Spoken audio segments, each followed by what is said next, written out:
सबसे पहले बात एक बड़ी मुठभेड़ की। छत्तीसगढ़ के दक्षिणी अबुझमाड़ के जंगल में पुलिस और नक्सलियों के बीच मुठभेड़ चल रही है। पुलिस के जवानों ने 4 वर्दीधारी नक्सलियों को मार गिराया और मुठभेड़ में पुलिस का एक जवान भी शहीद हुआ है। नक्सलियों को 4 जिलों की पुलिस ने घेर लिया और दोनों तरफ से कल शाम से ही रुक रुक कर फायरिंग हो रही है। मौके से पुलिस ने AK-47 और SLR जैसे ऑटोमेटिक हथियार बरामद किए। पुलिस को इस इलाके में बड़ी संख्या में नक्सलियों की मौजूदगी की सूचना मिली थी। मुठभेड़ को लेकर CM साय ने भी फोर्स को बधाई दी और ये कहा कि मुठभेड़ में DRG जवान प्रधान आरक्षक सन्नू कारम के शहीद होने की भी दुखद खबर प्राप्त हुई है। उनका ये बलिदान व्यर्थ नहीं जाएगा। नक्सलवाद के खिलाफ सुरक्षा बल के जवान बहुत ही मजबूती से लड़ाई लड़ रहे हैं।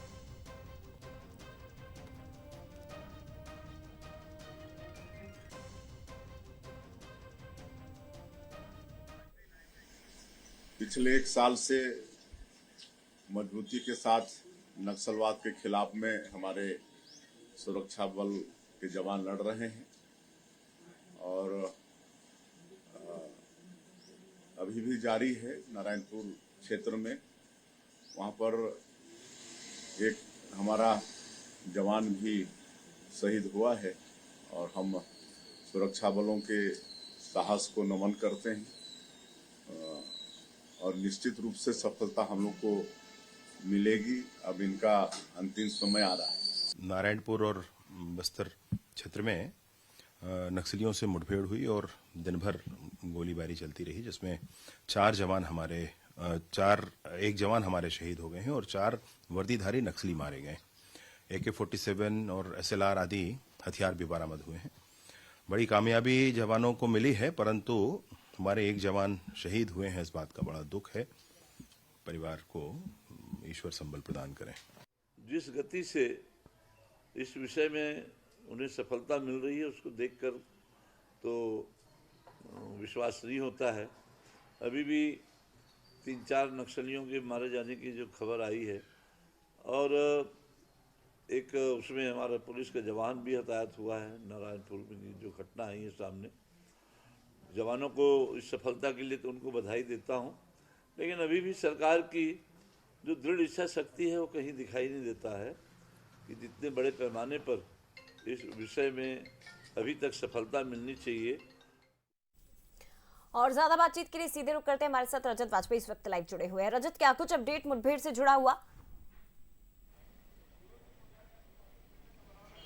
देखिए जय जी, ये जवानों का मनोबल जो है वो स्वाभाविक तौर पर ऊंचा है क्योंकि बैक टू बैक सफलताएं मिल रही हैं। इसके अलावा दिल्ली से जो लगातार मॉनिटरिंग हो रही है, रिजल्ट ओरिएंटेड काम करने का दबाव है, उससे भी इसे जोड़कर देखा जा रहा है। दरअसल 2026 मार्च के लिए जो टारगेट सेट किया गया है उसके अकॉर्डिंग जो है हर जिले की पुलिस अपने अपने तरीके से नक्सल विरोधी अभियान में लगातार जुटी हुई है।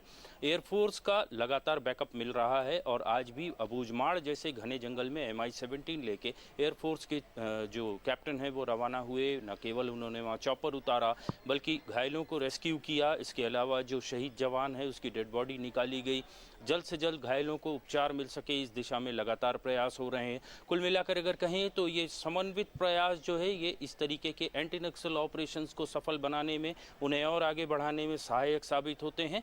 और अबूझमाड़ जैसे इलाके में 4500 स्क्वायर किलोमीटर का जो पूरा एरिया है वहाँ अब नक्सलियों के लिए सुरक्षित ठिकाना नहीं रह गया है। इसकी वजह भी यही माना जा सकता है कि फोर्स लगातार जो है उस इलाके में दखल दे रही है।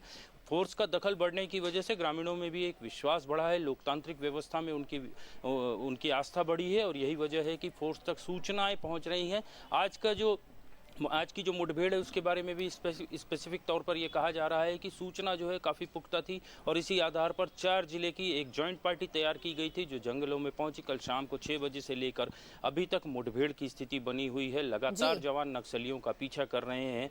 ऐसे में यह समझा जा सकता है कि नक्सली जो वहाँ इकट्ठा हुए थे आने वाले समय में जिस तरीके की घटना को अंजाम देने के लिए वो प्लान कर रहे थे, न केवल वो प्लान चौपट हुआ है बल्कि नक्सलियों की उस इलाके में जो सक्रिय कमेटी है उसे भी गहरा धक्का पहुंचा है। 4 नक्सली वर्दीधारी जो है वो मारे गए हैं। हालांकि दुख की बात यह है कि एक DRG का जवान जो प्रधान आरक्षक बेहद दुखद है कि DRG के एक जवान शहीद हुए हैं रजत, और जिन नक्सलियों को मार गिराने में सफलता हासिल की है वो बड़े नक्सली थे। छत्तीसगढ़ की कई बड़ी घटनाओं में वो पूर्व में शामिल रह चुके हैं और इन्हें मारना एक बड़ी सफलता के तौर पर निश्चित तौर पर देखा जाएगा। फिलहाल शुक्रिया आपका तमाम जानकारी साझा करने के लिए।